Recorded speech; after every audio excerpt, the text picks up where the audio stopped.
வீரவேல் முருகனுக்கு, ஞானவேல் முருகனுக்கு, கந்தவேல் முருகனுக்கு, கதிர்வேல் முருகனுக்கு. பனி எது, மழை எது, நதி எது, கடல் எது, சகலதும் உனதொரு கருணை எழுவது. வருவாய் குகனே வேலையா.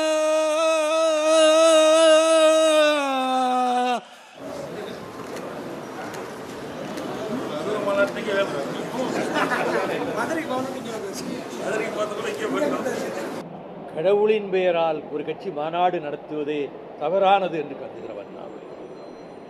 எந்த கடவுள் பெயரில் இருந்தாலும், அது கிறிஸ்டினா இருந்தாலும் சரி, முஸ்லீமாக இருந்தாலும் சரி, அல்லாவின் பெயரை சொல்லி அந்த கட்சி ஒரு மாநாடு நடத்துமா? இயேசு கிறிஸ்து பெயரை சொல்லி கிறிஸ்தவர்கள் மாநாடு நடத்துவார்களா? அது எப்படி? அறுவடை வீடுகளில் முருகக் கடவுள் இருக்கிறார் என்றால் தமிழ் கடவுள் முருகன் என்று அழைக்கப்படுகிற செந்தில் வேலனை எல்லோரும் வணங்குகிறார்கள். அது ஒரு கட்சி எப்படி போய் முருகனுக்கு விழா நடத்துவது, மாநாடு நடத்துவது? தமிழ் கடவுள் முருகன் என்ன கேட்பார் இன்னைக்கு மாநாட்டில்? நீங்கள் ஏன்னா எங்களுடைய தமிழ் பிள்ளைகளை பாஜகவே புறக்கணிக்கிறீங்க? எங்கள் தமிழ் பிள்ளைகள் அடுத்த தலைமுறையை நீங்கள் ஏன் சிதைக்கிறீர்கள்? தமிழ்நாட்டு மக்களுக்கு கிடைக்க வேண்டிய உரிமை தொகை, பள்ளி கல்வித்துறை, சமர்சா சிக்ஷா, அதில் வர வேண்டிய 2350 கோடி ஏன் கொடுக்காம வேற மாநிலத்துக்கு எடுத்து கொடுக்குறீங்க? அப்போ இதான் முருகன் ஏற்றுக்கொள்வாரா? முருகன் மன்னிப்பாரா பாஜகவை? நீங்கள் இவ்வளோ துரோகம் பண்ணிட்டு தமிழ் கடவுள் முருகனை போய் கும்பிட்டா உங்களை என்ன பண்ணுவார்? தேர்தலில் 2026 சூர சம்மாரம் பண்ணுவார். தமிழ் கடவுள் முருகனை ஏமாற்ற முடியுமா சொல்லுங்க? எல்லோருக்கும் இறை பக்தி இருக்கு. முருகனை ஏமாத்திட்டு வேஷம் போட முடியுமா? முருகருக்கு தெரியும் எது நல்லது, எது கெட்டது, எது சரி, எது தவறுன்னு. ஆகவே இந்த பாஜக வேஷம் ஒரு வேளை சில மக்களை ஏமாற்றலாம், முருகரை ஏமாற்ற முடியாது. எங்களுக்காக மாநாடு நடத்துங்கள் என்று எந்த கட்சியை சார்ந்த முருக பக்தர்களும் கோரிக்கை வைக்கவில்லை. இவர்களின் அஜெண்டாவை, செயல் திட்டத்தை நடைமுறைப்படுத்துவதற்காக, பாஜகவை இங்கு வளர்ப்பதற்காக, மதத்தின் அடிப்படையிலே அரசியல் ஆதாயம் தேடுவதற்காக இந்த உத்தியை கையாளுகிறார்கள்.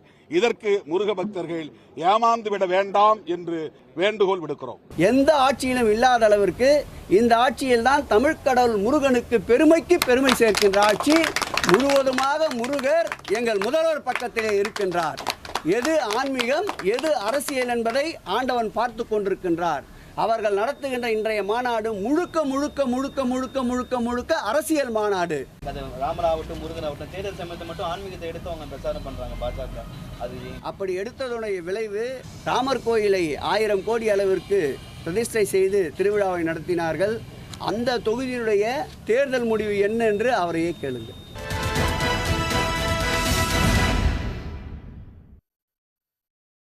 வணக்கம். கேள்விக்களம் நிகழ்ச்சிக்கு உங்களை வரவேற்கிறோம். இது மக்களின் மேடை. இந்து முன்னணி சார்பா முருக பக்தர்களுடைய மாநாடு மதுரை பாண்டி கோயில் பக்கத்தில் ரொம்பவே கோலாகலமாக நடைபெற்றுட்டு இருக்குது. பிரம்மாண்டமான ஒரு கூட்டம், நிறைய முருக பக்தர்கள் அங்கே கூடியிருக்கிறாங்க. இந்த சூழலில் இந்த மாநாட்டை ஒற்றிய சர்ச்சை அப்படிங்கிறது தொடர்ந்து போயிட்டே இருக்குது.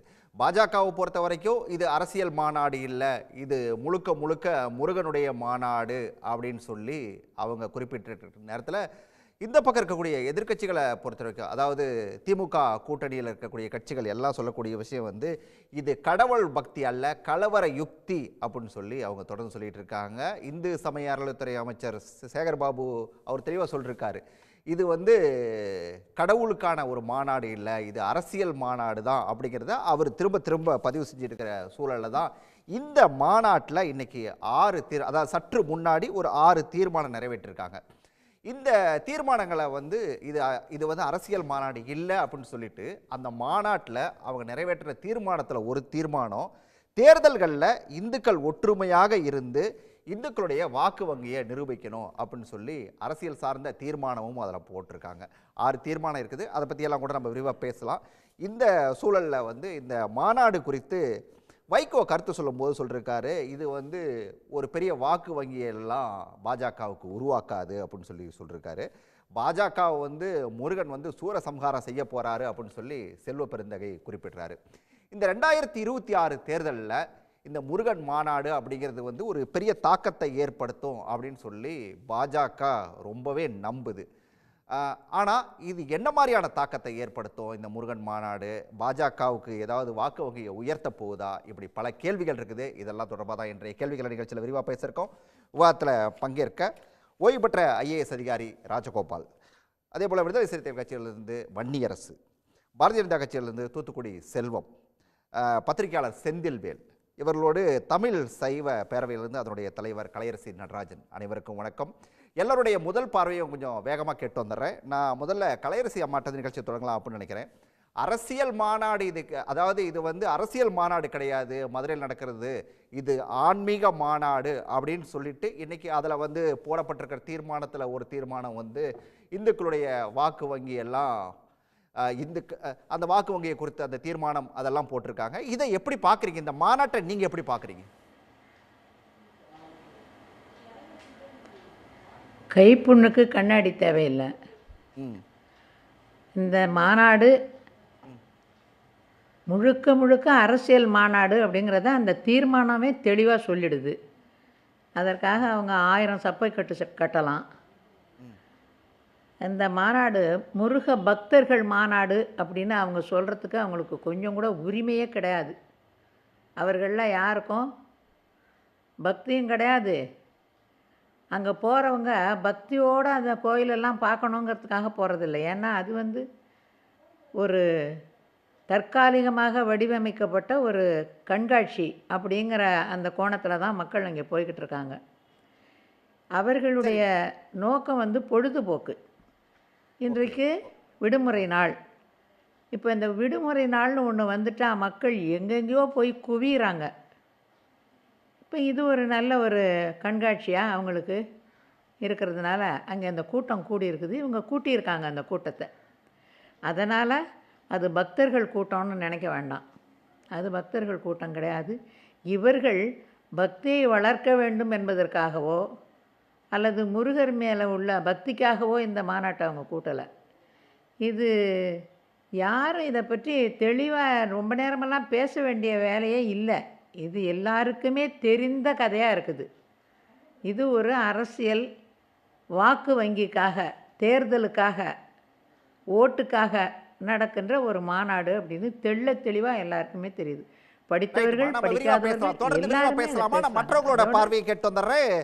ராஜகோபால் சார், கலையரசி அம்மா சொல்கிறாங்க இதில் வந்து ஒரு சண்டே ஒரு கண்காட்சி வச்சா எப்படி ஒரு கூட்டம் வருமோ அப்படியான ஒரு கூட்டம் தான் அங்கே வந்திருக்கிற கூட்டம். ஒரு பொழுதுபோக்கு அம்சம் அங்கே பார்த்தா பக்தி எல்லாம் கொஞ்சம் கூட தெரியவே இல்லை அப்படிங்கிற ஒரு பார்வையை முன்வைக்கிறாங்க. உங்களோட பார்வை இதில் என்ன?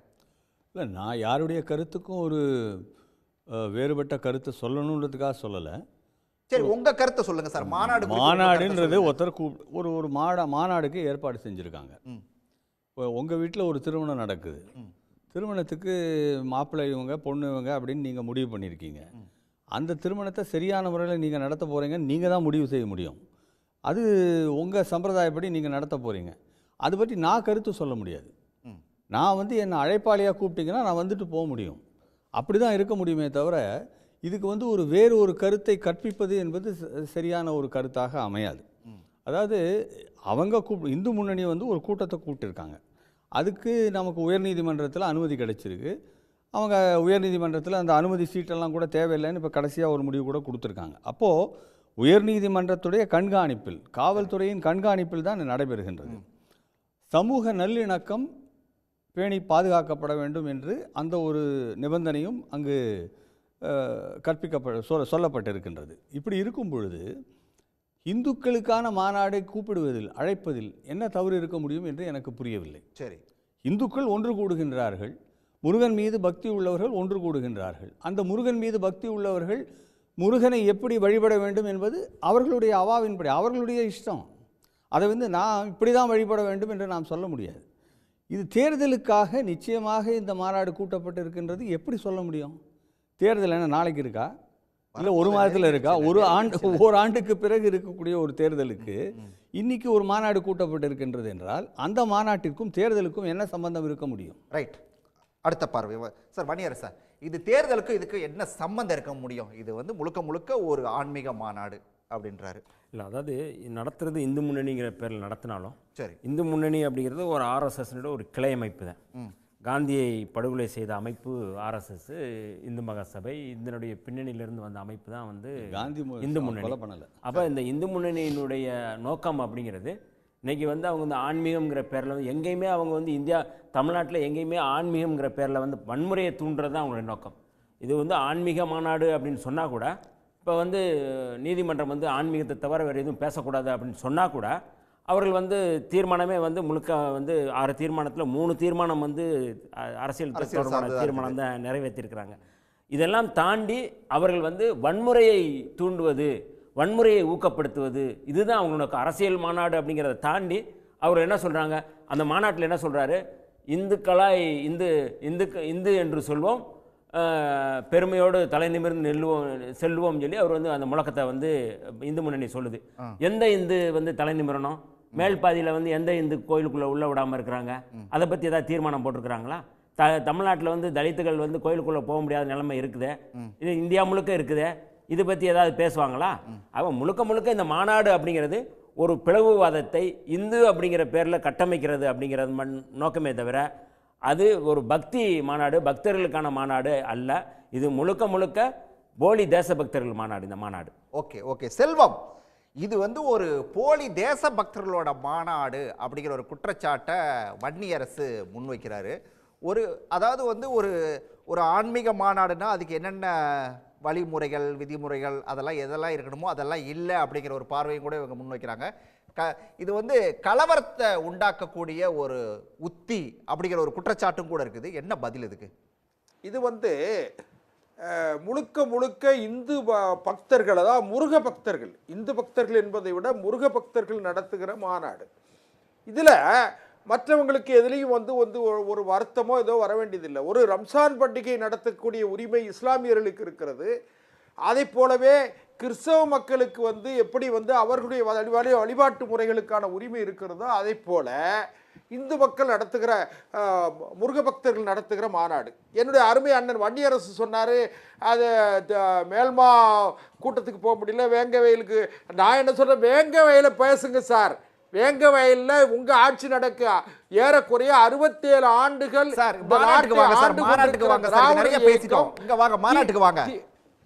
முருகனுக்கு வாங்க, அதான் மாநாடு நடத்துகிற இல்லை, முருகருக்கு மாநாடு நடத்துகிற உரிமை தமிழ்நாடு அரசு முத்தமிழ் முருகனுக்கு பழனியில் மாநாடு நடத்துகிற பொழுது இவர்கள் எங்கே போயிருந்தார்கள்? என்னுடைய பெருமைக்குரிய மூதாட்டி அம்மையார், நான் பெரிதும் வணங்குகிற அம்மையார் கலையரசி அவர்களே, நீங்கள் இந்த அரசு பழனியில் முத்தமிழ் மாநாடு முருகனுக்கு மாநாடு நடத்துகிற பொழுது நீங்கள் எங்கே போயிருந்தீர்கள்? நான் ரொம்ப வருத்தமாக இருக்கிறது. தமிழ் சைவ பேரவை தலைவர் என்கிற பொழுது எனக்கு மிக வருத்தமாக இருக்கிறது. நான் ஒன்று சொல்கிறேன் கேளுங்க, இந்து மதம் கல்தோன்றி மண்தோன்றா காலத்து முன்தோன்றிய மூத்த மதம், முதல் மதம், ஆதி மதம்.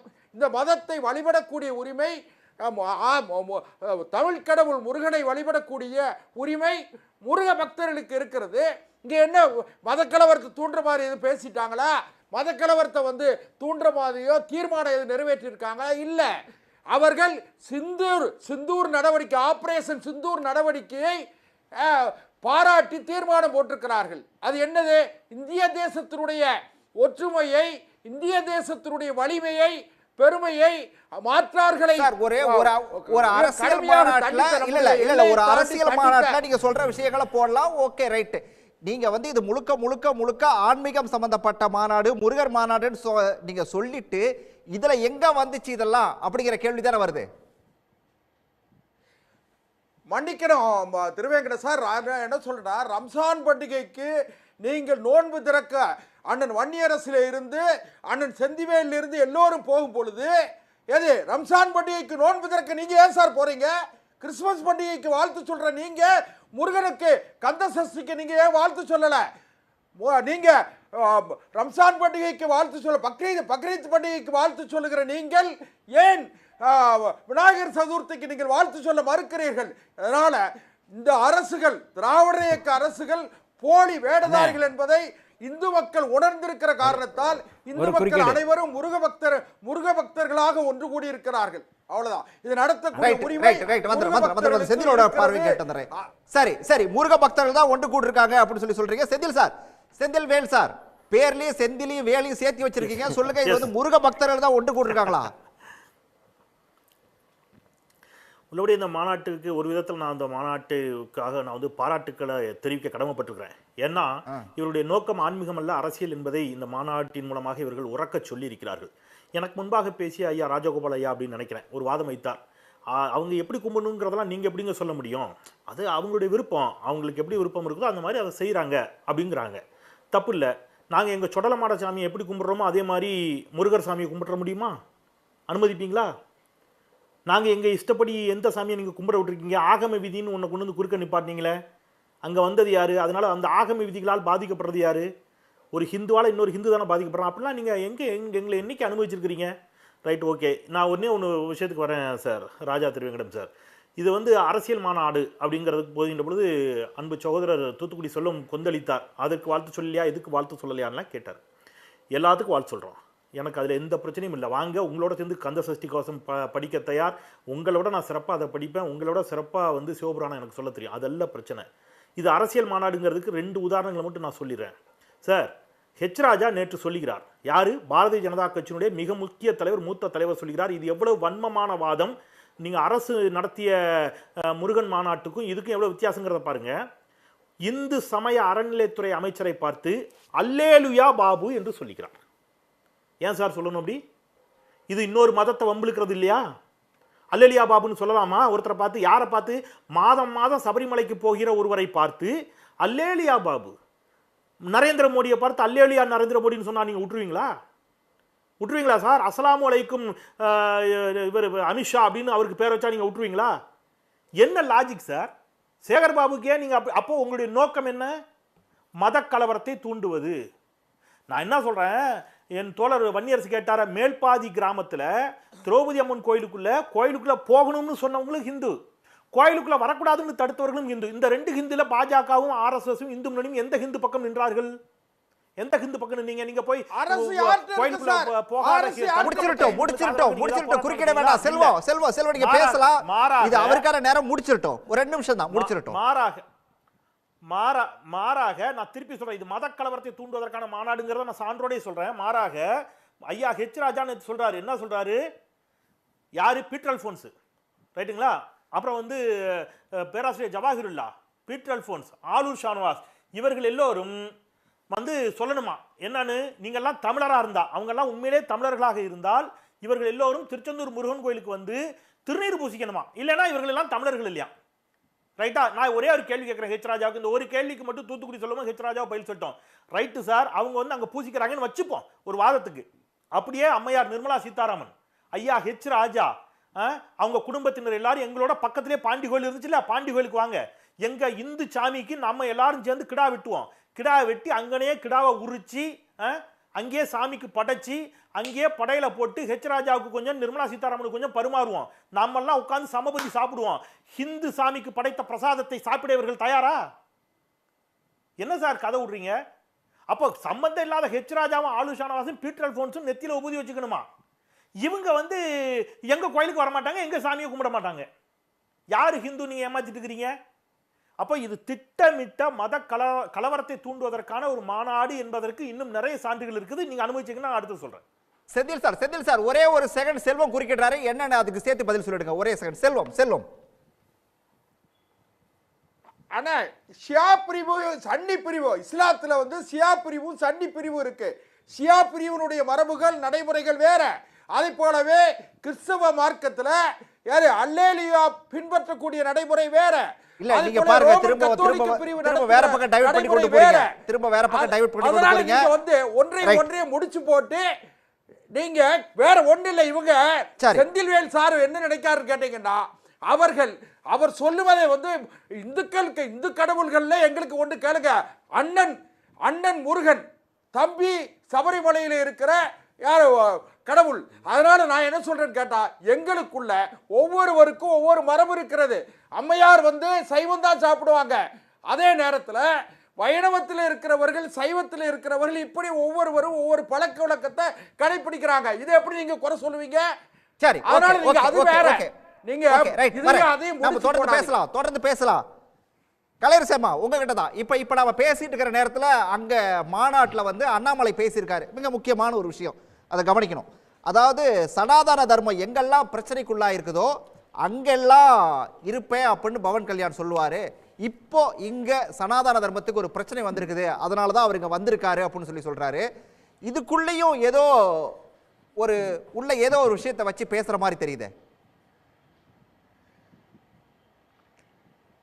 ஆமாம், அதாவது நான் வந்து அதை கொஞ்சம் விரிவாக பேசுனா இந்த இப்போ நீங்கள் கூட்டியிருக்கிற இந்த காணொளியினுடைய விவாதம் வேறு மாதிரி போயிடும். பவன் கல்யாண் இங்கே வந்திருக்கிறது அப்படிங்கிறது நோக்கமே வேற.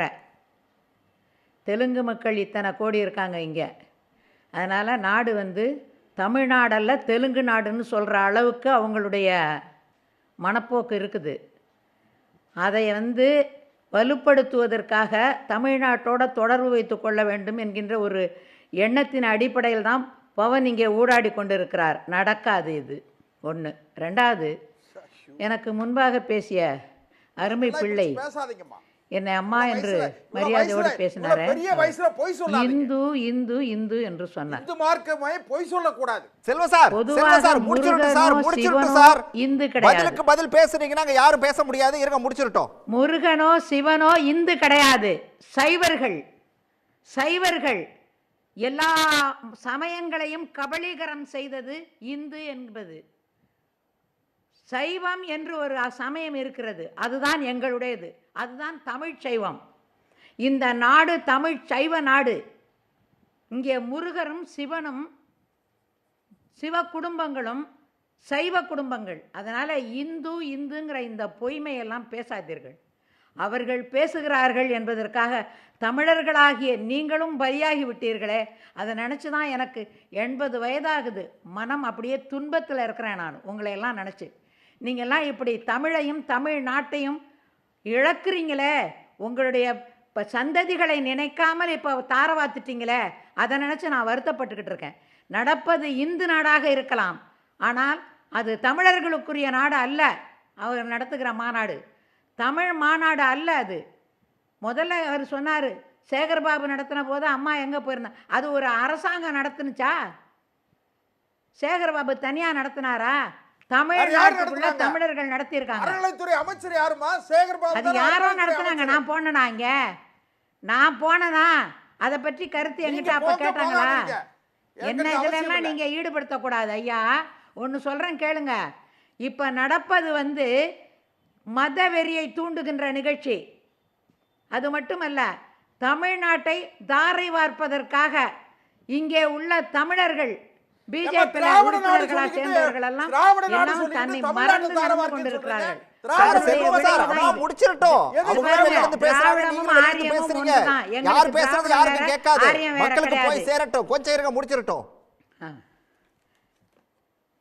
அதான் திராவிடமும் ஆரியமும் சைவர்களை பொறுத்தவரையிலும் திராவிடமும் ஆரியமும் ஒன்றுதான். சைவம் என்பதுதான் முருகனுக்குரியது, சிவனுக்குரியது, பிள்ளையாருக்குரியது, அம்மைக்குரியது. எங்களுடைய வழிபாட்டு முறைகளே வேற. அங்கே நீங்கள் வரமாட்டீங்க. பிஜேபி அந்த பக்கம் வராது. இப்போ கொஞ்ச நேரத்துக்கு முன்னால் அருமை பிள்ளை செந்தில் பேசினார், கடா வெட்டுறோம் வந்து சாப்பிடுங்க. நான் அதெல்லாம் சொல்ல மாட்டேன். ஏன்னா நாங்கள் கடாவும் வெட்ட மாட்டோம், சாப்பிட்றதுக்கும் யாரையும் கூப்பிட்றதுக்கு எங்களுக்கு தேவையில்லை. அதெல்லாம் எங்களுக்கு இல்லை. ஏன்னா எக்காரணத்தை கொண்டும் சைவத்துக்கும் இந்து சமயத்துக்கும் ஒத்தே வராதுயா.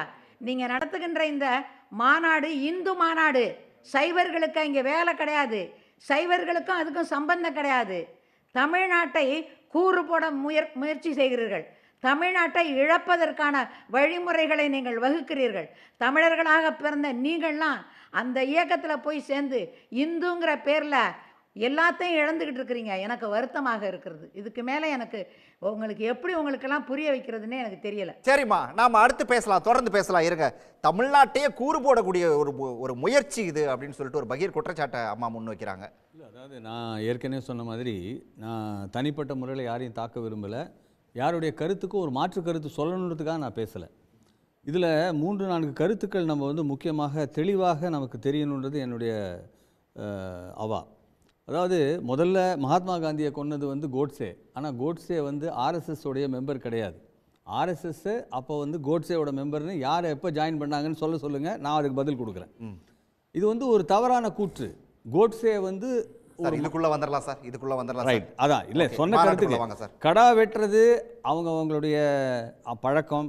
யார் கடவுளை எப்படி வணங்கணும்னு நினைக்கிறாங்களோ அப்படி வணங்கிட்டு போகிறாங்க. அதில் இப்போ நான் இப்போ பொன்னியம்மன் கோயிலுக்கு போயிட்டு தான் வரேன். பொன்னியம்மன் கோயிலுக்கு அவர் சொல்ற மாதிரி ஆகம விதிகள் படி நடத்தப்படுற கோயில் இல்லை. ஆனால் நான் எனக்கு அதில் என்னுடைய தாயாரோட நான் அந்த கோயிலுக்கு போயிருக்கேன், சின்ன வயசுலேருந்து போயிருக்கேன். எனக்கு நம்பிக்கை இருக்குது அந்த அம்மன் மீது, அதனால் நான் போயிட்டு வரேன். அதாவது யாருக்கு யார் மீது நம்பிக்கை இருக்கோ அந்த கடவுளை வணங்குவதில் எந்த தவறும் கிடையாது. எப்படி வணங்கணும்னு அவங்க நினைக்கிறாங்களோ அப்படி வணங்க போகிறாங்க. யார் எதை சாப்பிடணும் எப்படி உடுத்துக்கணுன்றது இதை எதிர்த்து தானே நம்ம பேசிகிட்டு இருக்கோம். அப்புறம் நீங்க இப்ப இதை உண்ணுவீங்களா, அதை சாப்பிடுவீங்களா, இதை வந்து நீங்க உடுத்துவீங்களா என்ன கேட்கறது? அதாவது அரசியல் அமைப்பு அரசியலுக்கான ஒரு ஆயுதமா இப்போ வந்து முருகனை கையில் எடுத்திருக்குது பாஜகங்கிறது. இல்ல அதான் அப்ப அதை பத்தி நம்ம பேசணுமே தவிர அரசியலுக்கு உங்ககிட்ட கேட்கிறாரு, செந்தில் ஏதோ கேட்கிறாரு. இல்ல நான் நடுவுல யாரையும் நான் குறுக்கிடல. அவருடைய டர்ன் வரும்போது அவர் பேசணும். Please wait. ஒரே ஒரு கேள்வி செந்தில். செந்தில் இல்ல சார் சொல்ற கருத்துல நான் உடன்படுறேன். சாருடைய கருத்தா என்னுடைய கருத்தும். அதுல என்னுடைய கேள்வி என்னன்னா, மாற்று மார்க்கத்தை சேர்ந்த வேறொரு இறைவனை ஏற்றுக்கொண்ட ஜவாஹிர்லாவையும் பீட்டர் அல்போன்ஸையும் ஆளூர் ஷானவாசியும் திருக்குடமுழுக்கு விழாவிற்கு வந்து திருச்செந்தூருக்கு வந்து முருகனை தரிசித்து திருநீர் அணிந்தால்தான் அவர்கள் தமிழர்கள், இல்லை என்றால் அவர்கள் தமிழர்களே இல்லை என்று சர்டிபிகேட் பண்றதுக்கு ஹெச் ராஜா யாரு? அது இந்த மாநாட்டை வச்சுதான் பண்றாரு. ஹெச் ராஜா அந்த மாநாட்டை வைத்து பேசிட்ட பொழுதுதான் அதை பேசுறாரு நேற்று. அதைத்தான் நான் கேட்கிறேன். அப்ப அதையும் சேர்ந்து அப்போஸ் பண்ண வேண்டிய தேவை இருக்குது இல்ல? சரி, ஓகே. அதாவது இந்த மாநாட்டுடைய நோக்கம் தவறு என்பதை ஒத்துக்கணுங்கிறேன். One second. இந்த மாநாட்டை நடத்துறது வந்து ஹெச் ராஜா கிடையாது. இந்த மாநாட்டை நடத்துறது இந்து முன்னணி. இந்த மாநாட்டை பத்தி தானே இப்ப பேசிட்டு இருக்கோம். ஹெச் ராஜா சொன்ன கருத்துக்களை பத்தியா பேசிட்டு இருக்கோம். சரி, மாநாட்டில் அவர் பேசியிருக்காரா? இல்லை, அவர் வெளியில் பேசியிருக்காரு. மாநாட்டை பற்றி நம்ம பேச போகிறோம் அப்படின்னா இந்த மாநாடு அரசியல் சம்பந்தப்பட்ட மாநாடு கிடையாது. நம்பர் 1. நம்பர் 2, அப்புறம் தீர்மானங்கள்ல என்ன சொல்லியிருக்காங்க? இந்துக்கள் ஒன்றுபட்டு தேர்தலில் அவர்கள் வாக்கு செலுத்த வேண்டும்னு சொல்லியிருக்காங்க. இந்துக்கள் ஒற்றுமை இருந்தால் தாங்க ஒரு மதம் வந்து வளர முடியும். அதில் எந்த ஒரு தவறும் கிடையாது. அதாவது இந்து முன்னணி வேற என்ன சொல்ல முடியும்? இந்து முன்னணி வந்து நீங்கள் ஜனநாயகத்தில் நம்ம நாடு நடக்குது, அரசியலமைப்பு சட்டத்தின் கீழே நாடு நடக்குது. அப்போ அரசியலமைப்பு சட்டத்தில் நீங்கள் வாக்கு செலுத்துறது எப்படி செலுத்தணும் ஒரு கைடன்ஸ் கொடுக்குறாங்க. அதில் எந்த தவறும் கிடையாது. ஆனால் அதன்படி தான் எல்லாரும் செலுத்த போகிறாங்களான்றது கிடையாது. இந்துக்கள் என்பவர்கள் முக்கியமான இந்து மதத்தை பற்றி நம்ம புரிஞ்சுக்க வேண்டியது ரொம்ப முக்கியமான ஒன்று. முதல்ல இது வந்து சைவ மாநாடுன்னு சொல்கிறாங்க, இந்து மாநாடு, இதெல்லாம் முருகன் அவங்களே ஒத்துக்கிறாங்க சைவர்னு. இப்போ சைவ மாநாடுன்னு தானே அப்போ சொல்லணும், இந்து மாநாடுன்னு ஏன் சொல்கிறாங்க? இந்துன்றது வந்து நம்ம கான்ஸ்டியூஷனில் இருக்குது, சைவம்னு இருக்கா கான்ஸ்டியூஷனில். அதனால அவங்க இந்து முன்னணின்னு வச்சுருக்காங்க, இந்து மாநாடுன்னு வச்சுருக்காங்க. The issue is very simple. நீங்கள் வந்து என்ன பேர் வச்சுருக்கீங்கன்றது முக்கியம் இல்லை, உங்களுடைய நம்பிக்கை எப்படி இருக்குது. உங்களுக்கு முருகக்கடவுள் மீது நம்பிக்கை இருக்குது, நீங்கள் மாநாட்டுக்கு போங்க, பேசுங்க, மாநாட்டில் கலந்துக்கங்க, மாநாட்டில் நீங்கள் அவங்க என்ன சொல்கிறாங்களோ அதை கேட்டுக்கோங்க. அதன் பிறகு நீங்கள் ஜனநாயகத்தில் நீங்கள் எப்படி ஓட்டு போட போகிறீங்க, எப்படி வாக்களிக்க போகிறீங்கன்றது உங்களுடைய சுதந்திரம். அது யாரும் உங்களை வந்து கட்டுப்படுத்த முடியாது. நீங்கள் இப்படி தான் வாக்களிக்கணும் அப்படின்னு யாரும் சொல்ல போகிறது கிடையாது. சரி, ஆனால் முக்கியமான பாயிண்ட் இதில் நம்ம ஞாபகம் வச்சுக்க வேண்டியது, இது வந்து உயர்நீதிமன்றம் இதை ஃபுல்லாக அவங்க பார்த்துருக்காங்க. அவங்க உயர்நீதிமன்றம் என்ன சொல்லியிருக்காங்க? Everybody has a right to freedom of religion. இந்துக்களுக்கு மட்டும் அந்த ஃப்ரீடம் ஆஃப் ரிலிஜன் கிடையாதுன்னு சொல்ல முடியுமா? அதனால் everybody has a right to freedom of religion. இந்துக்கள் ஒன்று கூடுறாங்க, முருகன் பேரில் ஒன்று கூடுறாங்க, அவங்க ஒன்று கூடி அவங்க சில பேசுகிறாங்க. அது அருணகிரிநாதரை பற்றி பேசலாம், திருப்புகழை பற்றி பேசலாம், நீங்கள் வந்து ஆறுபடை வீடை பற்றி பேசலாம். இப்போ இருக்கிற சமுதாயத்தை, இளைய சமுதாயத்துக்கு பல பேருக்கு ஆறுபடை வீடை சொல்கிறது கூட தெரியாது. எங்கே இருக்குது ஆறுபடை வீடுனா 6 படையில் 2-3 பேர் தான் சொல்ல முடியும். அந்த அளவுக்கு இருக்குது இப்போ இருக்க நம்முடைய சமுதாயம். ஆகவே அவர்களுக்கு இந்து மதத்தை பற்றி, முருகனை பற்றி, அவர்களுக்கு முருக பக்தியை பற்றி சொல்வது அவசியம். அதுக்காக ஒரு மாநாடு கூப்பிட்டுருக்காங்க. அதில் என்ன தவறு இருக்குன்னு எனக்கு புரியல. ரைட் சார், இது வந்து முழுக்க முழுக்க முருக பக்தியை பற்றி பேசக்கூடிய ஒரு மாநாடு தான். திரும்ப கொண்டு வந்து சார் வர செந்தில் திரும்ப சேர்க்காதீங்க அப்படின்னு சொல்றாரு. இதே நாளில் வந்து எடப்பாடி கையில் ஒரு வேல் போயிருக்குது, அதிமுகவுடைய முன்னாள் அமைச்சர்கள் அங்கே போய் உட்காந்துருக்காங்க. இதெல்லாம் எப்படி எடுத்துக்கிறது அப்போ? இல்லை, அதாவது முருக பக்தர்கள் மாநாடு அப்படின்னா முருகனை பற்றி அவன் வந்து என்ன அதில் பேசியிருக்கிறாங்க அப்படிங்கிறத என்னுடைய கேள்வி. முருகன் மீதான அந்த பாராட்டுரை என்ன இருக்குது? முருக அரசியல்லாம் வந்து என்ன ஏதாவது அது குறித்து எதாவது பேசியிருக்கிறாங்க? எதுவுமே இல்லை. அவங்க முழுக்க முழுக்க இந்து அப்படிங்கிற அடிப்படையில் தான் வந்து பேசியிருக்கிறாங்க. இந்த தீர்மானமே ஒன்று நான் வந்து அதில் ரொம்ப தெளிவாக சொல்கிறேன். இந்த தீர்மானத்தில் இந்து அறநிலையத்துறையை விட்டு அரசு வெளியேறணும் அப்படிங்கிறது இருக்குல்ல, ஆமாம், இது மிக மோசமான ஒரு பிற்போக்குத்தனமான ஒரு பார்ப்பனியத்தை நிலைநிறுத்தக்கூடிய ஒரு தீர்மானம். முதல்ல இந்த கோயில்கள் அப்ஜெக்ஷன் சார் இருங்க இருங்க நான் பேசி முடிச்சிடுறேன். பதற்றமாகாதீங்க. அப்ஜெக்ஷன் நான் பரவாயில்லை.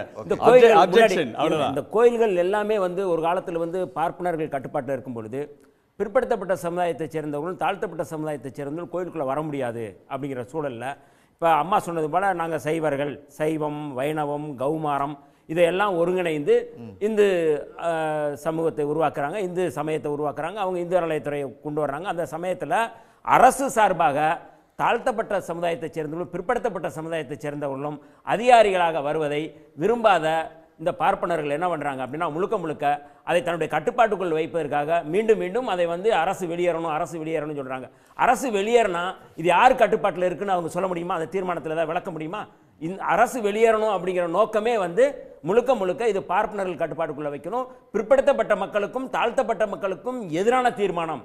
இதை இந்த அங்கே இருக்கின்ற இந்துக்கள் அப்படிங்கிற பேரில் போனவங்க இதை புரிந்து கொள்ள வேண்டும் அப்படிங்கிற முதல் அந்த தீர்மானத்தை நான் சொல்கிறேன்.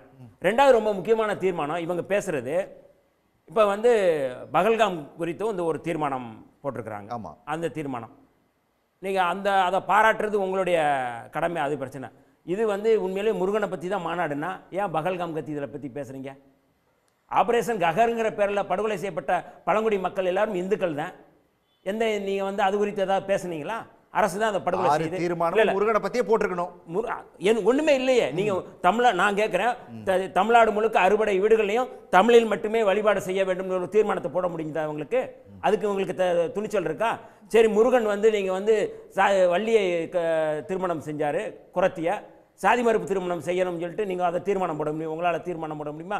எனக்கென்று ஒரு நாடுன்னு சொன்னார், நீங்கள் அந்த மாதிரியான ஒரு தீர்மானத்தை உங்களால் போட முடியுமா? என்ன நீங்கள் முருகனை பற்றி என்னங்க நீங்கள் அதில் வந்து சிறப்பு செஞ்சுருக்கிறீங்க?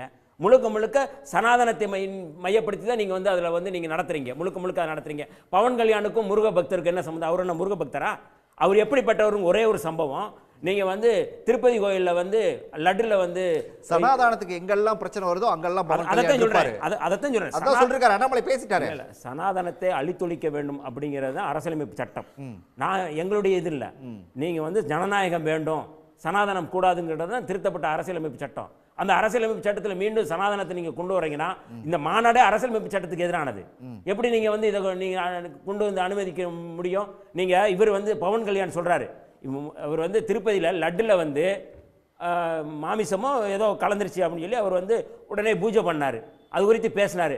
ஆனால் உயர்நீதிமன்றம் என்ன சொன்னிச்சு, உச்சநீதிமன்றம் என்ன சொன்னிச்சு? அப்படி எதுவும் கலக்கலைன்னு சொன்னிச்சு. இதை தான் வருத்தம் தெரிவித்தார் அவர். அதாவது ஒரு சின்ன பிரச்சனையை வன்முறையை தூண்டும் விதமாக பேசுவது தான் பவன் கல்யாணுடைய நோக்கம். அவர் அன்னைக்கு இந்த வேலையை செய்கிறாரு. அது குறித்து எந்த வருத்தமும் தெரிவிக்கலையே. நீங்கள் வந்து இவர் அண்ணாமலை என்ன பேசுகிறாரு? நீங்கள் மைக்கேல்பட்டியில் வந்து லாவண்யா வந்து கட்டாய மதமாற்றத்தில் தான் கொல்லப்பட்டார், செத்தாங்கன்னு சொல்லி சொன்னாங்க. நீதிமன்றம் என்ன தீர்ப்பு வந்துச்சு? அப்படி எதுவுமே இல்லை. அப்போ இவர்களுடைய நோக்கம் என்னென்னா பதற்றத்தை உருவாக்குவது, அது மூலம் சமூக பதற்றத்தை உருவாக்கி வன்முறையை தூண்டுவது அப்படிங்கிறத இதில் வந்து என்னுடைய முக்கியமானது. இதில் இவர் ஐயா சொல்கிறார், இவர் ஒரு ஐஏஎஸ் ஆஃபீஸர், முன்னாள் ஐஏஎஸ் ஆஃபீஸர் வச்சுக்கோங்க. இவர் என்ன சொல்கிறாரு, காந்தி படுகொலைக்கும் ஆர்எஸ்எஸ்க்கு என்ன சம்மந்தம் இருக்குன்னு கேட்குறாரு. இருங்க, நான் ரெக்கார்ட் படி தான் நான் பேசுகிறேன். 1948 படுகொலை செய்யப்பட்டார் காந்தி. அந்த படுகொலையில் சம்பந்தப்பட்டவர் நாதுராம் கோட்சே, நாராயணன் ஆப்தே, அவருடைய தம்பி கோபால் கோட்சே. கோபால் கோட்சே இந்த 2 பேரும் வந்து நாராயணன் ஆப்தேயும் நாதுராம் கோட்சேயும் தூக்கு தண்டனை விதிக்கப்பட்டாங்க. இந்த கோபால் கோட்சே அவருடைய சகோதரர்.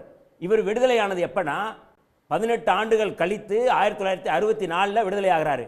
விடுதலையான பிறகு இன்னைக்கு ஃப்ரண்ட் லைனில் இருக்கு, அவர் பார்க்கட்டும். அவர் சொல்கிறாரு, அத்வானி போன்றவர்கள் என்ன சொல்கிறாங்கன்னா இந்த படுகொலைக்கு ஆர்எஸ்எஸ் சம்மந்தம் இல்லைன்னு சொல்கிறாங்க.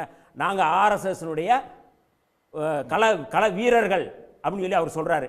இதை மறுக்க முடியுமா? இன்னைக்கு ஃப்ரண்ட் லைனில் இருக்குது. அப்போ ஒரு ஐஏஎஸ் ஆஃபீஸர் நான் மறுக்கிறேன். இல்லை நான் சொல்ல அண்ணா ஐயா இருங்க, ஒரு படித்தது ஒரு தனி டாபிக். அதை நம்ம பேசிக்கலாம். ஏன்னா பொது வெளியில இருங்க, மொத்தமா தவறு. ஐயா இருங்க, நான் சொல்லி முடிக்கிறேன். நீங்க இருங்க, பதட்டப்படாதீங்க. தேவையில்லாத பாயிண்ட் எல்லாம் வருது. தேவையில்லாத முருகன் பக்தர் மாநாடு இதுக்கு சம்பந்தம் இல்லை. சரி, அதை பேசிக்கலாம், சரியா பேசிக்கலாம். மாநாடுங்க, முருகன் பக்தர் மாநாடு இல்ல. கோட்சே என்னங்க சம்பந்தம்? கோட்சே இங்க வந்தாரா? கோட்சே பக்தர்கள் மாநாடு தான் இது. வந்து கோட்சே எங்க வந்தாரு இங்க? நான் அதை சொல்றேன் நானு. நீங்க வந்து எந்த இடத்துல சனாதனத்தை நிலைநிறுத்தணும் தானே கோட்சேனுடைய போக்கு, அதை தான் இங்க பேசுறாங்க. ஓகே செல்வம் இது வந்து தவறான சரி. ஓகே செல்வம், பொய்யான கருத்து. செல்வம் இதுல வந்து மதம் சார்ந்த எந்த இதையும் உள்ள கொண்டு வரல அப்படின்னு சொல்லிட்டு இந்த மாநாட்டில் பேசுற அண்ணாமலை ஒரு விஷயத்த சொல்றாரு. இதுக்கு சொல்லுங்க, பதில் சொல்லுங்க. என்ன சொல்றாருன்னா, பள்ளிக்கூடத்துக்கு போகக்கூடிய குழந்தைகளுக்கு வந்து நெற்றியில வந்து விபூதியை பூசி விடணும், கழுத்துல ருத்ராட்ச கொட்டையை இனிமேல் கண்டிப்பா அணிந்து செல்லணும் அப்படின்னு சொல்லி இந்த மாநாட்டில் கொஞ்ச நேரத்துக்கு முன்னாடி பேசுகிறாரு. இதெல்லாம் வந்து ஒரு கலவரத்தை தூண்டக்கூடிய ஒரு விஷயமா இல்லையா? அண்ணே மோதி, உங்க வீட்டு பிள்ளைகளை அல்லது வன்னியரசு வீட்டு பிள்ளைகளுக்கு விபூதி நெற்றியில விபூதி வச்சு விடணும்னு சொல்லல, திருநீர் வைக்கணும்னு சொல்லல. இந்துக்களுடைய முருகபக்தருடைய பிள்ளைகளுக்கு விபூதி வச்சு விடுங்கன்னு சொல்றாரு. நமச்சிவாய வாழ்க, நாதன் தாழ் வாழ்க, இமைப்பொழுதும் இல்ல சார், ஒரு பள்ளிக்கூடத்துக்கு போற குழந்தைகளுக்கு இந்த மாதிரியான மத அடையாளங்கள் இதெல்லாம் தேவையா? அண்ணா ஒண்ணு கேளுங்க, விரும்புறவங்க வச்சுட்டு போறாங்க, உங்களுக்கு என்ன கஷ்டம்? விருப்பம் இருக்கிறவங்க வச்சுட்டு போட்டோம், அதை பத்தி யாருமே கேட்கல. நீங்க இது எல்லாம் போற குழந்தைகளுக்கு, பள்ளிக்கூடம் போற குழந்தைகளுக்கு, இங்க வந்திருக்கிறவங்க எல்லாரும் ருத்ராட்ச கொட்டையும் நெத்தியில பட்டையும் போட்டு அனுப்பி விடுங்கன்னு சொல்லி பேசியிருக்காரு. அண்ணன் அதை அனுமதிக்கிற கல்வி நிறுவனங்களில் அவங்க வச்சுட்டு போட்டோம். நான் ஒண்ணு சொல்ல அனுமதிக்க, நமச்சிவாய வாழ்க, நாதன் தாழ் வாழ்க, இமைப்பொழுதும் என் நெஞ்சில் நீங்காதான் தாழ் வாழ்க, கோகலி ஆண்ட குறுமனிதன் தாழ் வாழ்க, ஆகமம் ஆகி நின்று அன்னிப்பான் தாழ் வாழ்க, ஏகன் அநேகன் இறைவனடி தாழ் வாழ்க, வேகம் கெடுத்தாண்ட வேந்தரடி வெல்க. இதை சொல்லும் போது எனக்கு வந்து அம்மா சொல்லட்டும், இதுக்கு மறுப்பு சொல்லட்டும். அது வந்து சைவ மதத்தை பின்பற்றக்கூடிய சிவனை வழிபடக்கூடிய மக்கள் சொல்லுவது. அதே போல இன்னொரு விஷயமும் சொல்றேன், இவர்கள் யாரும் வந்து சமாதானத்தையும் மத சார்பின்மையும் போதிக்க வேண்டாம். ஏன்னு கேட்டா, அண்ணன் திருமாவளவன் நேற்று அல்லது நேற்றைக்கு முதல் நாள் வந்து முருக பக்தர்கள் மாநாடு என்கிற நடத்துகிற அந்த இடத்துக்கு போய் திருநீர் வைக்கும் போது அழிக்காரு. திருநீர் வச்ச பிறகு அழிக்கிறத விட வைக்கிறதுக்கு முன்னாலே அவர் அனுமதிச்சிருக்க கூடாது. அதனால இப்படிப்பட்ட இவர்கள்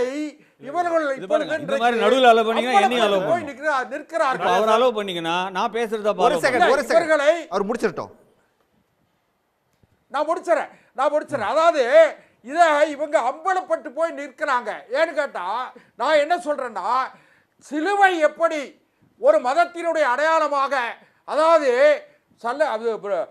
இயேசுநாதரை சிலுவையில் அறையும் போது எலோமி எலோமி லாவா சமஸ்கானி என்று சொன்னார். அப்ப அவருடைய இயேசுவின் ரத்தம் பட்டதால் சிலுவை ஒரு மார்க்கத்தின் அடையாளம் ஆச்சு. அதே போலவே ஸல்லல்லாஹு அலைஹி வஸல்லம் என்று இஸ்லாமிய பெருமக்கள் சொல்கிறார்கள். அதை யாரும் வேண்டாம் சொல்லல. ஆனால் முருகா வாழ்க, அதாவது கந்தன் என்று சொல்லி நெற்றியில ஊதி வச்சா எல்லா துன்பங்களும் இருக்காது என்று நம்ம அதை வழிபடக்கூடிய மக்களை நீங்கள் ஏன் கொச்சைப்படுத்துகிறீர்கள்? ஒரு அரசு மதசார்பற்ற அரசு என்று சொன்னால் என்ன செய்யணும்? நீங்க பெரியார் கடவுள் இல்லை என்று சொன்னாரு. அண்டா ஒன்றே குலம் ஒருவனே தேவன் என்று சொன்னார். ரைட், ஒன்றே குலம் மனித குலம், ஒருவனே தேவன் யார் சொல்லுங்க. அண்ணன் வன்னியரசு அவர்களே, நீங்க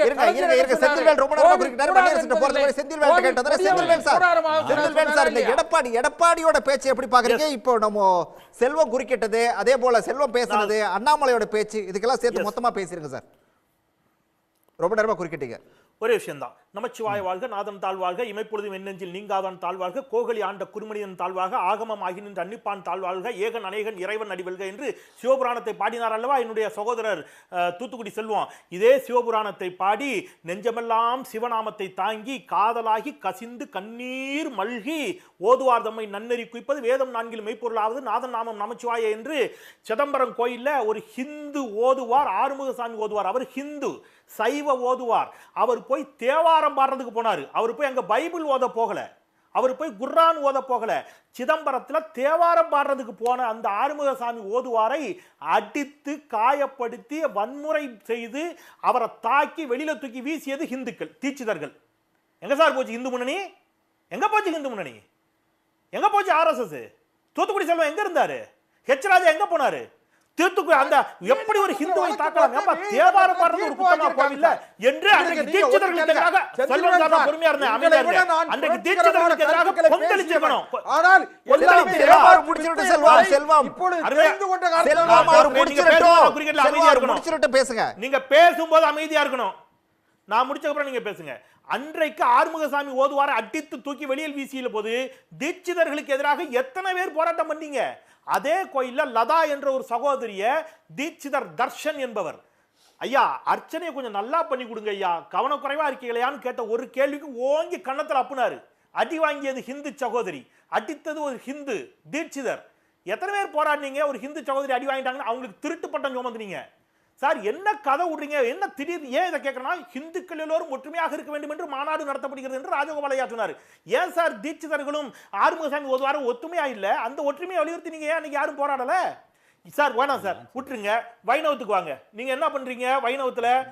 இந்த காஞ்சிபுரம் கோயில்ல ஹிந்துவுக்கும் முஸ்லிமுக்கும் சண்டையா? ஹிந்துவுக்கும் கிறிஸ்தவருக்கும் சண்டையா? சார் பாசுரம் பாடுறதுல 2 வைணவர்களுக்கு இடையில சண்டை, அடிபடி, கெட்ட கெட்ட வார்த்தையில திட்டிக்கிறாங்க. சாமியை நடுரோட்ல நிப்பாட்டிட்டு போச்சா ஹிந்து முன்னணி? ஹிந்துக்களின் ஒற்றுமை அங்க நிலைநாட்டுவதற்கு போனீங்களாங்க? சார் இதே திருச்செந்தூர் முருகன் கோயில்ல என் பாட்ட முப்பாட்டனை உள்ள விட மாட்டேன்னு நாங்க லண்டன் பிரிவி கோர்ட் வரைக்கும் போய் வழக்கு வாதாடினோம். அன்னைக்கு எங்களுக்கு ஆதரவா இருந்தது யாரு? நீங்க வந்தீங்களா? ஆர்எஸ்எஸ் வந்துச்சா? சார் நடந்துச்சா இல்லையா? நடந்துச்சா இல்லையா? திருச்செந்தூர் கோயிலுக்குள்ள எங்க பாட்ட முப்பாட்டம் உள்ள போனதுக்காக தீட்டு கழித்தீர்களா இல்லையா? அபராதம் விதித்தீர்களா இல்லையா? சாந்துப்பட்டர் மீனாட்சி அம்மன் கோயில்ல ஒரு காலம் கிடையாது சார். தேவையில்லாம போய் பையா சொல்லாதீங்க. முப்பாட்டனை கோயிலுக்குள்ள விட்டதுக்காக அன்னைக்கு சார் ப்ளீஸ் நான் பேசுறது அமைதியா இருங்க. கிடையாது சார், நான் பேசுறது எல்லாமே டாக்குமெண்ட். ராஜகோபால் சார், நீங்க you may be IAS officer, but நீங்க மட்டும் புத்திசாலி நினைக்காதீங்க. நான் உங்களுக்கு பதில் சொல்றேங்க. நான் உங்களுக்கு பதில் சொல்றேன். எரர் அப்படினா நீங்க எனக்கு பதில் இல்ல. நீங்க இவ்வளவு நேரம் என்ன சொன்னீங்க? நான் யாருக்கும் எதிர்க்கருத்து சொல்ல மாட்டேன், பதில் சொல்ல மாட்டேன்ட்டு இப்ப என்ன எனக்கு பதில் சொல்றேன்? ஏன் எனக்கு புரியல. ஹெச்ராஜா பேசுனா அது கிடையாது, அத கணக்குல எடுத்துக்க கூடாது. ஏன் கணக்குல எடுத்துக்க கூடாது? நீங்க முடியுங்க, நான் பேசுறேன். சார் ஒரே ஒருத்த ராஜா திருவேங்கடம் ஹெச்ராஜா நீங்க பேசிங்க, அது உங்க கருத்து. ராஜா திருவேங்கடம் என்னுடைய கருத்து ஒன்றுதான். ஹெச்ராஜா தனியா பேசல, இந்த மாநாட்டை மையப்படுத்திய ஒரு கருத்து பிரஸ் மீட், இந்த மாநாட்டுக்கான பிரஸ் மீட், அதுல பேசுறாரு. முஸ்லிம்களும் கிறிஸ்தவர்களும் உபூதி வச்சுக்கலன்னா அவங்க தமிழர்களே இல்லைங்கிறாரு. சார் நான் என்ன சொல்றேன், தமிழன் என்றாலே ஹிந்து தாங்கிறாரு. தமிழ ஹிந்துவா இல்லைன்னா அவன் தமிழனே இல்லைன்னு பேசுறாங்க சார். இதே அர்ஜுன் சம்பத் பேசியிருக்கிறாரு, ஹெச்ராஜா பேசியிருக்கிறார். நான் என்ன கேட்கிறேன், எங்க ஊர்ல இருக்கக்கூடிய அப்ப கிறிஸ்தவ நாடார்கள் யாரு? தமிழர்கள் இல்லையா? கிறிஸ்தவ மீனர்கள் தமிழர்கள் இல்லையா? ஒடுக்கப்பட்ட கிறிஸ்தவர்கள் தமிழர்கள் இல்லையா? சார் அவ்வளவு பேர் எங்க அங்காளி பங்காளி சார், அவ்வளவு பேர் என் மாமா மச்சான். அவங்கள தமிழர்கள் இல்லைன்னு சொல்றதுக்கு நீங்க யாரு? நீங்க தமிழ் கடவுளை முருகனை வச்சு எடுத்துட்டு இருக்கீங்க. இந்த கீழடியில இப்ப தமிழ் கடவுள் முருகனை கையில் எடுக்கிறீங்களா? கீழடி அகழாய்வுக்கு அனுமதி கொடுக்காம இருக்கிறீங்க. இவங்க திடீர் பக்தி கொஞ்ச நாளைக்கு முன்னாடி இவங்க தான் என்ன பண்ணாங்க? சரி செந்தில் சார் இது ஒரு லாஸ்ட் 2026ல பாஜகவுக்கு என்ன தாக்கத்தை ஏற்படுத்தும் இந்த மாநாடு? அழகர் கோயில் மலையை உடைப்பதற்கு அனுமதி கொடுத்தது இவங்க தான். அடுத்த வாரமே திடீர்னு இவர்களுக்கு முருகர் மீது பக்தி. இதை நாங்க நம்பணும். சார் கொஞ்சம் நேரா வாங்க. இது வந்து அரசியல் ரீதியா என்ன தாக்கத்தை உண்டாக்கும் பாஜகவுக்கு? அரசியல் ரீதியாக பாஜகவுக்கு பெரிய செட்பேக்கை கொடுக்கும் இது. ஏன் நான் சொல்லட்டுமா? அயோத்தியிலே இவங்க தோத்துட்டாங்க. அயோத்தி ராமர் கோயில் இருக்கும் அதே தொகுதியில பாஜக தோல்வி. சபரிமலை விவகாரத்தை கையில் எடுத்தார்கள், உச்சநீதிமன்ற தீர்ப்பு. ஆனா இவங்க கம்யூனிஸ்ட் கட்சிக்கு எதிராக அதை திருப்பினாங்க. சபரிமலை அமைந்திருக்கக்கூடிய அந்த தொகுதியிலேயே பாஜக தோல்வி. கர்நாடகாவில் போய் மோடி பரப்புரை செய்தார், ஜெய் பஜ்ரங் பாலின்னு. கர்நாடகாவில் பாஜக படுதோல்வி. சார் கர்நாடகாலையும் உத்தரப்பிரதேசத்திலையும் கேரளாவிலுமே இவர்கள் தோற்றுவிட்டார்கள். தமிழ்நாட்டில் தமிழர்கள் எப்பொழுதும் விழிப்போடு இருப்பார்கள். தமிழ் கடவுளை நாங்கள் ஏற்றுக்கொள்வோம். தமிழ் கடவுள் முருகனை வைத்து அரசியல் செய்யக்கூடிய யாரையும் நாங்கள் ஏற்றுக்கொள்ள மாட்டோம். Right, okay okay okay Rajagopal, இப்போ வாங்க. இங்க வந்து முருகனை வச்சு செய்யற அரசியலை தமிழ்நாட்டு மக்கள் ஏத்துக்க மாட்டாங்க அப்படிங்கிறது அவரோட பார்வை. இல்ல, முருகனை வச்சு யாரும் அரசியல் செய்யல, அதை முதல்ல புரிஞ்சுக்கணும். இந்த முருகனை வச்சு அரசியல் செய்யறதுன்னு சொல்றதே முற்றிலும் தவறு. ரெண்டாவது, இந்து மதத்தை பற்றி இவ்வளவு விவரமா பேசணும்னா தனியாக அதுக்கு ஒரு விவாதம் வைங்க. அது வச்சுக்கலாம். இது இதுக்கு வாங்க. இந்து மதம் அப்புறம் மற்ற மதங்களை பற்றி நான் பேச விரும்பலை. ஏன்னா மற்ற மதங்களுக்கு எதிராக நான் பேசக்கூடியவன் கிடையாது. ஆனால் இந்து மதத்துக்கு எதிராக நீங்க பேசுனீங்கன்னா அதை வன்மையாக நான் கண்டிக்கிறேன். இந்து மதத்தை என்னுடைய மதத்துக்கு எதிராக நீங்க பேசுறதுக்கு யாரு? இந்த மதத்தை பத்தியா பேசிட்டு இருக்கோம்? முருகனை பத்தி பேசுறோம். இந்த மாநாட்டுக்கு நீங்க எதிராக இருக்கீங்கன்னா முருகனுக்கு எதிராக இருக்கீங்க. அப்ப முருகனுக்கு எதிராக இருக்கீங்கன்னு சொல்லுங்க, தைரியம் இருந்தா. நான் முருகனுக்கு எதிராக இருக்கேன்னு சொல்லுங்க தைரியமா. அது சொல்றதுக்கு உங்களுக்கு தைரியம் இல்லை, வக்கு இல்லை. அதுக்கு தான் நீங்க வந்து இந்து மதத்தை மொத்தமா பேச ஆரம்பிக்கிறீங்க. தீட்சிதர் எங்க வந்தாங்க முருகன் மாநாடுல? சும்மா தேவையில்லாததெல்லாம் பேசினா என்ன அர்த்தம்? ஆர்எஸ்எஸ் பத்தி பேசுறாங்க. ஆர்எஸ்எஸ்க்கும் கோட்சேக்கும் தொடர்பு இல்லைன்றது வந்து இல்ல திரும்ப அங்கே போக வேண்டாம், இதுக்குள்ள வாங்க. இல்ல இல்ல குற்றவியல் நீதிமன்றத்திலே முடிவாயிருச்சு. அதுக்கப்புறம் ஆர்எஸ்எஸ் ரிபப்ளிக் டே பரேட்ல பிரசன்ட் ஆனாங்க. இந்திரா காந்தி வந்து ஆர்எஸ்எஸ்க்கு லெட்டர் கொடுத்துருக்காங்க அவங்கள பிரைஸ் பண்ணி. இதனால இதை பத்தி பேசணும்னா விவாதம் தனியா வைங்க, இன்னொரு நாள் பேசிக்கலாம். நான் சொல்றது முருகன் என்றால் அழகன் என்று பொருள், குமரன் என்றால் இளமை அந்த தன்மை உடையவன் என்று பொருள், ஸ்கந்தன் என்றால் அவர் திரண்ட தோள்கள் உள்ள வீரன் என்று பொருள். ஆகவே அந்த முருகனை கொண்டாடுறதுக்கு தான் இந்த மாநாடு.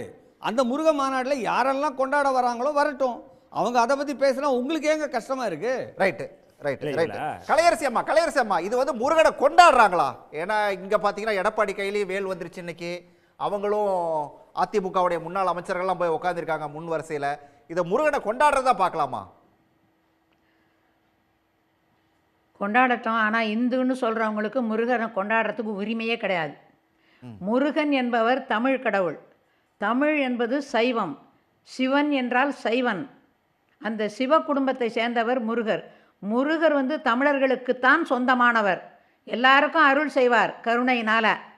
பசின்னு வந்தால் அன்னதானம் கொடுக்கறது மாதிரி எல்லாரும் வணங்கும் போது அருள் செய்வார். மற்றபடி உரிமை கொண்டாடுவதற்கோ இவர்கள் கொண்டாடுவதற்கோ இவர்களுக்கு அருகதையே கிடையாது.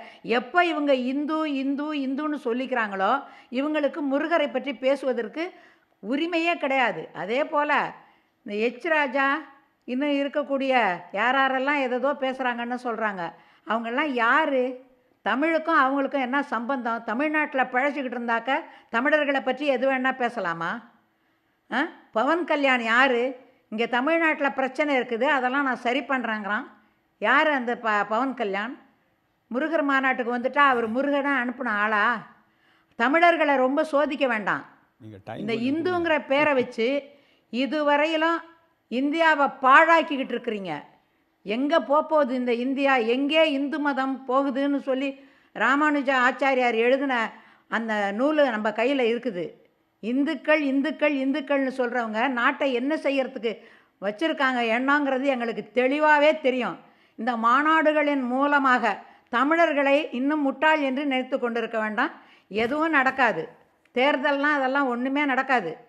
தேர்தல் நடக்கும், ஆனால் இவங்க நினைக்கிறது நடக்காது. அதனால் இதை பற்றி வந்து ரொம்ப நேரம் பேசுகிறது நம்முடைய ஆற்றலை வீணாக்கிறது தான். இது மக்களுக்கு தெரிந்த ஒரு தெளிவான உண்மை. Right sir. இந்த மாநாட்டில் வந்து பவன் கல்யாண் பேசுகிற இன்னொரு விஷயத்தையும் அதையும் என்னால் கடந்து போக முடியல. இந்து அப்படின்னு சொல்லி சொன்னாவே இங்கே ஒரு பிரச்சனையாக தான் பார்க்குறீங்க. எங்களை வந்து சீண்டி பார்க்காதீங்க, சாது மிரண்டா காடு கொள்ளாது அப்படின்னு சொல்லி ஒரு எச்சரிக்கையை கூட விடுத்திருக்காரு. இதை எப்படி அப்போ எடுத்துக்கிறது? இல்லை, அதுதான் இது வந்து ஆன்மீக மாநாடு இல்லை அப்படிங்கிறது அவருடைய வாயிலிருந்தே சொல்கிறார். அவர் ஒரு பதற்றத்தை உருவாக்குவது தான் அவருடைய வேலை. எப்படி திருப்பதியில் வந்து இல்லாத ஒன்று கலந்ததாக சொல்லி அவர் ஒரு யாகம் நடத்தினாரோ அதுபோல் இப்போ வந்து அவர் வந்து இந்த வேலையை செய்கிறார். தமிழ்நாட்டில் வந்து அவருக்கு வந்து அதுக்கான வந்து அவர் படங்களே இப்போ தோல்வி அடைஞ்சிக்கிட்டு பாவம் அவரே வந்து இருக்கும்போது இந்த நேரத்தில் வந்து இப்படி ஒரு இதாக கொண்டு வர்றது அப்படிங்கிறது வந்து அவர் ஒரு ஒரு ஒரு எப்படி சொல்ல கவன ஈர்ப்புக்காக பேசுகிறது அப்படிங்கிறத நம்ம வந்து பார்க்குறோம்.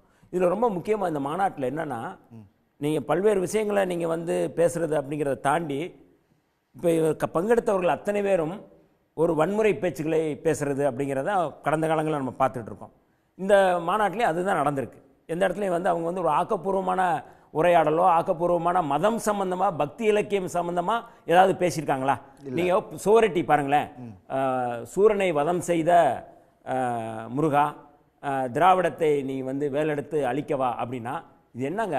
இது என்ன பொருள்? இதுதான் வந்து மாநாட்டினுடைய நோக்கமா? இதுக்கு வந்து அதிமுக காரங்களும் போய் முன்னாள் அமைச்சரும் போய் உட்காராங்க, வரிசை கட்டி உட்காடுறாங்க.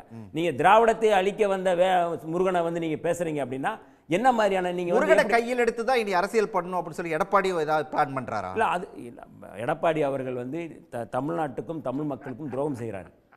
பாரதிய ஜனதா கட்சியினுடைய செயல் திட்டம் முழுக்க முழுக்க இந்து ராஷ்டிரம் அமைப்பது தான். நீங்கள் வந்து பேரறிஞர் அண்ணாவினுடைய பேரில் ஒரு இயக்கத்தை நடத்திக்கிட்டு தேர்தலில் கூட்டணி வைக்கிறதுங்கிறது வேறு. ஆனால் முழுக்க முழுக்க அவங்க அஜெண்டாவுக்கு நீங்கள் மண்டியிடுவது அப்படிங்கிறது வேறு இல்லையா? நீங்கள் எப்படி வந்து நீங்கள் வந்து அந்த மாநாட்டுக்கு எப்படிங்க வந்து பேரறிஞர் அண்ணாவின் தலைமையிலான அந்த பேரில் ஒரு அமைப்பை நீங்கள் வந்து உருவாக்கிட்டு அந்த அமைப்பு சார்பாக போய் நீங்கள் போய் அவங்க போய் வாழ்த்துறீங்க அப்படின்னா இதை விட இந்த மக்களுக்கு வந்து நீங்கள் வந்து துரோகம் செய்கிறதுக்கு எதுவுமே இருக்காது. அதனால் அதிமுக தொண்டர்கள் இப்போ என்ன மனநிலையிலனா இந்த மாதிரியான ஒரு மாநாட்டுக்கு அதிமுக எப்படி வந்து ஆதரிக்க முடியும் அப்படிங்கிற கேள்வி எழுப்புறாங்க. இன்னும் ரொம்ப முக்கியமான செய்தி என்னென்னா இந்த இந்து அப்படிங்கிற பேரில் வந்து இவர்கள் வந்து ஒருங்கிணைப்பு வேலையில் செய்கிறாங்க. தமிழ்நாட்டை பொறுத்தளவு வந்து இது எப்போயோ தமிழ்நாட்டில் வந்து இந்து அப்படிங்கிறது வந்து எடுபடாது, நீண்ட காலமாகவே இது எடுபடலை. அவர்கள் பல்வேறு உத்தியை கையாளுறாங்க முருக பக்தர்கள். அப்போ முருக பக்தர்கள் மாநாடு அப்படின்னா எந்த பின்னணியில் வந்து இன்னும் எதிரான நிலைப்பாட்டில் எப்படி கொண்டு வராங்க அப்படிங்கிறத நம்ம வந்து பார்க்க வேண்டியிருக்கு. அதனால் இது வந்து முழுக்க ஒரு வன்முறையை கலவரத்தை உருவாக்கக்கூடிய மாநாடு தான் அப்படிங்கன்னா திருப்பரங்குன்றம் மலை குறித்து வந்து வெளிப்படையாக பேசுகிறாங்க. திருப்பரங்குன்றம் மலையில் போய் நீங்கள் வந்து ஏற்றணும்னு சொல்லி நீங்கள் தீபம் ஏற்றணும்னு சொல்லி ஒரு தீர்மானம் நிறைவேற்றுறாங்க.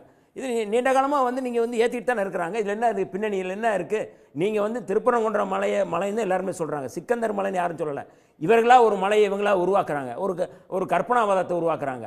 அப்போ இந்த பின்னணியிலிருந்து நீங்கள் பார்க்கும் பொழுது இந்த மாநாடு அப்படிங்கிறதே பாஜகவுக்கு ஒரு அரசியல் ரீதியாக பக்கபலமாக இருக்கிறதுக்காக உருவாக்கப்பட்ட மாநாடு.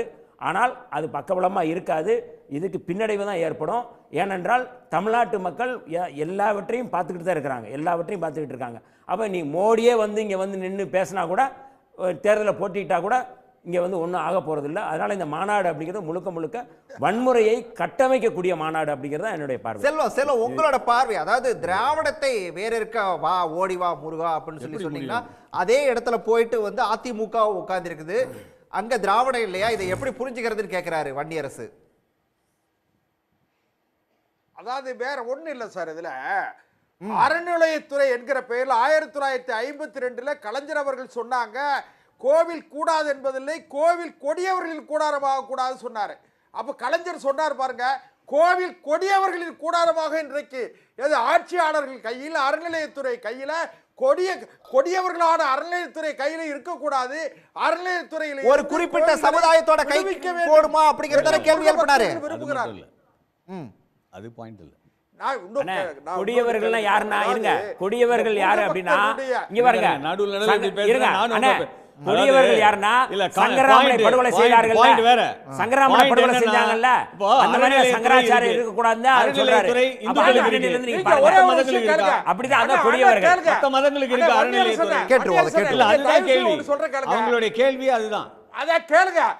கோவில் வந்து கோவில் சொத்துக்களை சூறையாடக்கூடிய, கோவில் சொத்துக்களை சூறையாடி கோவில், இன்னொன்னு சொல்றேன் ஒண்ணு கேளுங்க, இந்து சமய அறநிலையத்துறை என்ன செய்யறாங்க, இந்து கோவில்களில் இருக்கிற இந்து கோவில் வருமானத்தை எல்லாம் என்ன செய்யறாங்க மற்ற துறைகளுக்கு பயன்படுத்தலாமா.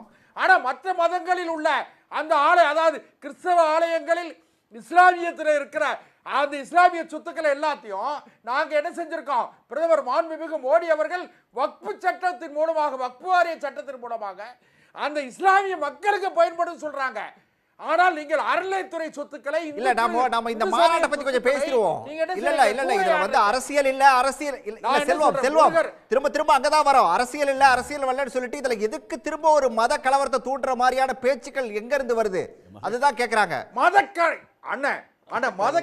அண்ணா நீங்களும் நானும் என்னைக்கு சண்டை போட்டோம்? இஸ்லாமியர்களும் இந்துக்களை சண்டையா போட்டுட்டு இருக்காங்க. இஸ்லாமியர்களும் இந்துக்களும் சண்டை போடல, இந்துக்களும் கிறிஸ்தவர்களும் சண்டை போடல, எல்லாரும் அண்ணன் தம்பியா தான் இருக்கும். ஆனா நீங்க தேவையில்லாம அரசியலுக்காக சண்டையை மூட்டி விடாதீங்க. யாரு அண்ணன் வன்னியரசு அண்ணனும் அண்ணன் செந்தில்வேலோ சண்டையை மூட்டி விடுறாங்க. நீங்க மூட்டாதீங்க, உங்க கதையெல்லாம் ஓடாது, ரீல் அந்து போச்சு. அதனால இனிமேல் வந்து இந்து மக்களை மத கலவரத்தை எப்படி வளர்த்து முடியும்? இந்து மக்கள் மத நல்லிணக்கம் இருக்குன்னு சொல்லி எழுதி கொடுத்திருக்காங்க. நேர குறைவா இருக்கு, இருங்க வர நல்ல விஷயம். தமிழ்நாட்டில் ஒரு செய்தி சொல்றாரு, சமூக நல்லிணக்கம். நான் ஆரம்பிச்சா முடிச்சிரேன், இவருக்கு சேர்த்து பதில் சொல்லுங்க, நம்ம நிகழ்ச்சி முடிச்சிடுவோம். அதாவது செல்வ வர மாநாடுக்கு அவங்க என்ன அண்டர்டேக்கிங் கொடுத்திருக்காங்க ஹைகோர்ட்ல, சமூக நல்லிணக்கத்திற்கு எந்தவித பாதிப்பும் ஏற்படாதுன்னு சொல்லியிருக்காங்க. அப்படி சொன்னப்புறம் எப்படி மத கலவரத்தை தூண்ட முடியும்? பவன் கல்யாணோட பேச்சு, பவன் கல்யாண் என்ன சொல்லியிருக்காரு? சீண்டி பார்க்காதீங்க, காடு மிரண்டான்றாரு, சாது மிரண்டா காடு கொள்ளாதுன்றாரு. ஆமா, இது வந்து தமிழ் பழமொழி. சீண்டி பார்க்காதீங்கன்னா என்ன, நீங்க சீண்டி பார்க்காதீங்கன்னு சொல்லலாம், அதுல என்ன தவறு இருக்கு? அதாவது இந்துவாக இருக்கிறதே பிரச்சனைன்றாரு. சாரி, இங்க இந்துவாக இருக்கிறதே பிரச்சனைன்றாரு. இந்துவாக இருக்கிறது பிரச்சனையா இல்லையான்னு ஒவ்வொரு இந்துவும் சிந்திக்கணும். அவர் வந்து அவரோட கருத்தை சொல்றாரு, இந்து தான் சிந்திக்க போறாரு. அந்த ஒவ்வொரு மனிதனும் சிந்திக்க போறான். அவனுக்கு பிரச்சனையா இருக்கா இந்து மதத்தை இங்க பின்பற்றுறது இல்லையே, இருக்கா அப்படின்னு அவன் சிந்திக்க போறான். அவர் ஒரு பிரச்சனையை சொல்றாரு, பிரச்சனையை வந்து எடுத்து சொல்றதுல எந்த ஒரு தவறும் கிடையாது. சீண்டாதீங்கன்னு சொல்றாரு, எங்களை வந்து சீண்டி பார்க்காது. அந்த அறநிலை நிர்வாகத்துறைக்கு எதிர்த்தாப்புல அவங்க சொல்றதுக்கு காரணம் வேற. இந்து மதத்துக்கு நீங்க அறநிலையத்துறை வச்சிருக்கீங்க, கிறிஸ்தவ மதத்துக்கு வச்சிருக்கீங்களா, இஸ்லாம் மதத்துக்கு வச்சிருக்கீங்களா? வைக்கல. அதுக்காக அந்த மாதிரி பாகுபாடு இருக்கக்கூடாதுன்றதுக்காக அந்த தீர்மானத்தை போட்டிருக்காங்க, வேற எதுவும் கிடையாது. சரி, ஓகே. அது என்னன்னா, இவர் பவன் கல்யாண் அவர்கள் வேலை அன்னைக்கு கொடுத்து அவரை வந்து இன்னைக்கு வந்து சிறப்பு பண்ணியிருக்கிறாங்க. அவர் சாது மிரண்டால் காடு கொள்ளாது சொல்றார். யாரை எச்சரிக்கிறாரு? அதான் என்னுடைய கேள்வி. நீங்கள் உண்மையாகவே வந்து நீங்கள் இந்த வேலோட நீங்கள் வந்து அப்படியே நீங்கள் ஆந்திராவுக்கு போயிட முடியுமா? நீங்கள் அப்படியே அங்கே போய் நீங்கள் ஒரு பரப்புரை செய்ய முடியுமா? தைரியம் இருக்கா? துணிச்சல் இருக்கா? நீ இங்கே வந்து ஒரு நாடகம் ஆடுறது தான் நீங்கள் வந்து இதை பண்ணுறீங்க. ரெண்டாவது, அண்ணன் வந்து நம்முடைய இவர் என்ன சொல்கிறாரு, இந்து மதத்துக்குள்ள பாகுபாட்டை பற்றி யாரும் பேச மாட்டாங்க. இப்போ வந்து யார் வந்து வன்முறை யார் தூண்டுறாங்க, வன்முறை பேச்சை யார் பேசுகிறாங்க அப்படிங்கிற சொல்கிறாரு. 2019 கும்பகோணத்தில் ராமலிங்கம்னு ஒருத்தர், அவர் அங்கே இருக்கிற போன முஸ்லீம்களை கூப்பிட்டு திருநீர் தடவினார், படுகொலை ஆயிடுச்சு. ராமலிங்கம் வந்து படுகொலை செய்யப்பட்டார். என்னுடைய கேள்வி என்ன அப்படின்னா, அவர்கள் மதத்தை வந்து நீங்கள் வந்து தொழுவுங்க, கும்பிடுங்க, அதை பற்றி பிரச்சனை இல்லை. ஒரு முஸ்லீம் போய் பார்த்து நீங்கள் திருநீர் பூசுறீங்க அப்படின்னா இது வன்முறை தூண்டுறது இல்லையா? இந்த வேலையை இல்லை ஏங்க எப்ப நடந்தா இல்லைங்க, இன்னைக்கோ நடக்கிறத பத்தி பேசினா எவ்வளவோ சம்பவங்களை சொல்லிட்டே இருக்க முடியும். இவர்கள் அறுத்ததுல இருந்து எவ்வளவோ ராமரை செல்பால் அடிச்சதுன்னு சொல்ல முடியும். இது வந்து பேசிட்டே அதாவது இவர் வந்து ஒரு ஐஏஎஸ் சொல்றாங்க, நம்பவே முடியல. இல்ல இவ்வளவு ஒரு அநாகரிகமா பேசுறீங்க. நான் என்ன சொல்றேன், நடந்த படுகொலை நடந்திருக்கா இல்லையா? காந்திய படுகொலை 40 வருஷம் என்ன சர்வீஸ் பண்ணீங்க, என்ன எதிரா சொல்லி எவ்வளவு மத ரீதியா சாதி ரீதியா நீங்க எப்படி செயல்பட்டுறீங்க இப்ப தெரியுது. என்ன சொல்றீங்க? அது நீங்க அப்படிதான் பேசுறீங்க. இவ்வளவு வன்மத்தோட நீங்க எப்படிங்க ஐஏஎஸ் பண்ணீங்க? யாருக்கு எதிரா பேசுறீங்க? இவ்வளவு யாருக்கு எதிரா பேசுறீங்க? ஆமா, நீங்க என்ன மத்த சமூகத்துக்கு எதிரா நீங்க பேசுறீங்க? நான் எங்க பேசுறேன்? ஏங்க இருங்க, இந்து அறநிலையத்துறைக்கு எதிரா அவர் பேசுறாரு அப்படினா இவர் எப்படிங்க இவ்வளவு வருஷம் எப்படிங்க சர்வீஸ் பண்ணிருப்பாரு? இவ்வளவு முழுக்க வன்மத்தோட பேசிருப்பாரு. நீங்க என்னங்க கிழிச்சீங்க? நீங்க ஐஏஎஸ் ஆபீசரா நீங்க என்னங்க? இருங்க, நான் கேக்குறேன். தனிப்பட்ட தாக்குதல், தனி மனிதன் இல்ல. அவர் என்ன சொல்றாரு? கொஞ்சம் அமைதியா இருங்க. நீங்க உங்களுக்கு ஒரு மரியாதை கொடுத்தா நீங்க அமைதியா நீங்க இருங்க. அமைதியா இருங்க. எப்படி சொல்லுங்க? இந்து அறநிலையத்துறை இருங்க மிஸ்டர், இருங்க. நான் சொல்றத நீங்க கேட்கணும். நான் சொல்லி நீங்க சொல்றத நான் கேட்கணும். அதான் நல்லது. இல்ல நீ தப்பா சொல்றீங்க. இந்து அறநிலையத்துறை தவறா இருக்குன்னு சொல்லுங்க, நான் பதில் சொல்றேன். இதான் என்னோட கேள்வி. உங்களுக்கு ஐஏஎஸ் ஆபீசர் நீங்க யாருங்க என்ன பத்தி பேசுறீங்க? சரி வேண்டாம், தனிப்பட்ட தாக்குதல் பேசுறது உங்களுக்கு தான் நாகரிகம் இல்ல. சரி வாங்க, அநாகரிகமா பேசுறீங்க. நான் என்ன பேசுறேன்? இந்து அறநிலையத்துறை குறித்து நான் பேசுறேன். சொல்லுங்க, நான் பேசுறேன். நான் என்ன பேசுறேன்னு சொல்லுங்க முதல்ல. சார் கொஞ்சம் அநாகரிகமா நான் என்ன பேசுறேன்னு சொல்லுங்க முதல்ல. ராஜகோபால் சார் நான் பேசுறது எதுவுமே கிடையாது. சரி வண்டியரசு அறநிலையத்துறை இருக்க கூடாதுன்னு நான் சொன்னேனா? அத தான் நீங்க சொல்றீங்க. நான் சொல்லல, அந்த தீர்மானத்துக்கு காரணத்தை சொன்னேன். சரி ஓகே ரைட், காரணம் சொல்லுங்க. புரிஞ்சிக்கல, தமிழ் பேச புரிஞ்சிக்கல, நான் என்ன பண்ண முடியும்? சரி ஓகே வாங்க விஷயத்துக்கு வாங்க. தமிழ் பேசுறது உங்களுக்கு புரியலனா நான் என்னங்க பண்ண முடியும்? தீர்மானம் முழுக்க இந்து அறநிலையத்துறை அப்படிங்கிறது பார்ப்பனர்களுக்கு ஆதரவான தீர்மானம் 1 அப்படின்னு சார் இருங்க கொஞ்சம் அமைதி. நீங்க ஏத்துக்க முடியாத அவரோட கருத்து விட்டுருங்க. ரெண்டாவது முக்கியமானதா ஜாதி வாரியா பிரிச்சு பேசுறது. சரி ஓகே ஓகே, நேரம் இல்ல. இந்து மதமே ஜாதி ரீதியா தான் பாகுபாடு இருக்கு. நீங்க வந்து வர்ணாசிரமத்தை கட்ட முடியாது. தாழ்த்தப்பட்டவர் நீ கோயிலுக்குள்ள உள்ள விட மாட்டீங்க, வடமுடிக்க விட மாட்டீங்க. என்னங்க இந்து மதம்? அப்ப நீங்க அத பத்தி தனியா ஒரு விவாதம் வைங்க. ஏங்க எங்களுக்கு குறித்து பேசிக்கலாம். இதுக்கு வாங்க. இந்து மதத்தை பத்தி பேசுங்க. திரும்ப சொல்றேன், நான் பேசிட்டு பாருங்க. நீங்க பேசி கருத்து சொல்ல விடுங்க. நீங்க எங்களுக்கும் இஸ்லாமியர்களுக்கும் உள்ள அந்த தூரம் இருக்குல்ல, அந்த தூரத்தை விட நாங்கள் இந்து மதத்துக்குள்ள இருக்கிற எங்களுக்கு தான் தூரமா இருக்கு இந்து மதம். அவ்வளவு பாகுபாடு. எங்களை கோயிலுக்குள்ள உள்ள விடுறாங்களா? எங்களை தெருவுக்குள்ள உள்ள விடுறாங்களா? ஏன் இன்னைக்கு அகரகாரம் சேரி இருக்கு? ஏன் நீங்க இடைநிலை சாதி தனித்தனியா இருக்கு? இந்து மதத்துடைய தனித்தனியா இருக்கு. அப்படிப்பட்ட இந்து மதத்துக்குள்ள நீங்க சமத்துவம் வேண்டும் அப்படிங்கறத எங்களுடைய கோரிக்கை. நாங்க இந்து மதத்துக்குள்ள வந்து இவ்வளவு பிரச்சனை இருக்கு. அப்ப இந்த இந்து மதத்துக்குள்ள இருக்கிற கோயில்களை முழுக்க என்ன பண்றாங்க அப்படின்னா பார்ப்பனர்கள் கட்டுப்பாட்டுல இருக்கு. பிற்படுத்தப்பட்ட சமுதாயத்தை சேர்ந்தவர்களும் தாழ்த்தப்பட்ட சமுதாயத்தை சேர்ந்தவர்களும் கோயிலுக்குள்ள போக முடியல, அவங்க அதுக்குள்ள நிர்வாகம் செய்ய முடியல அப்படிங்கிற அடிப்படையில் தான் இந்த இந்து அறநிலையத்துறை உருவாக்கப்பட்டு தாழ்த்தப்பட்டவர்களும் ஓபிசி சமுதாயத்தை சேர்ந்தவர்களும் அதிகாரத்துக்குள்ள கொண்டு வந்தாங்க கலைஞர் அவர்கள். அப்படிப்பட்ட ஒரு புரட்சிகரமான செயல் திட்டத்தை நீங்க மீண்டும் அரசு கிட்ட இருந்து வெளியேறணும்னா மீண்டும் பார்ப்பனர்கள் கட்டுப்பாட்டுக்குள்ள போகணும் அப்படிங்கிறது தான் இதனுடைய தீர்மானத்துடைய முதல் உத்தியா இருக்கு அப்படிங்கிறது என்னுடைய பார்வை. ஒரே ஒரு லைன் தான் சொல்லணும். அதாவது நான் முருகன் மாநாட்டை பற்றி தான் பேச வந்தேன். இந்து மதத்தை பற்றி பேசணும்னா தனியாக ஒரு வச்சுக்கலாம். நன்றி சார், நன்றி. விவாதத்தில் பங்கேற்ற அனைவருக்கும் நன்றி. மீண்டும் ஒரு நிகழ்ச்சியில் சந்திக்கலாம் நேயர்களே. நன்றி, வணக்கம். உடனுக்குடன் செய்திகளை தெரிந்து கொள்ள சன் நியூஸ் பெல் ஐகானை கிளிக் பண்ணுங்க.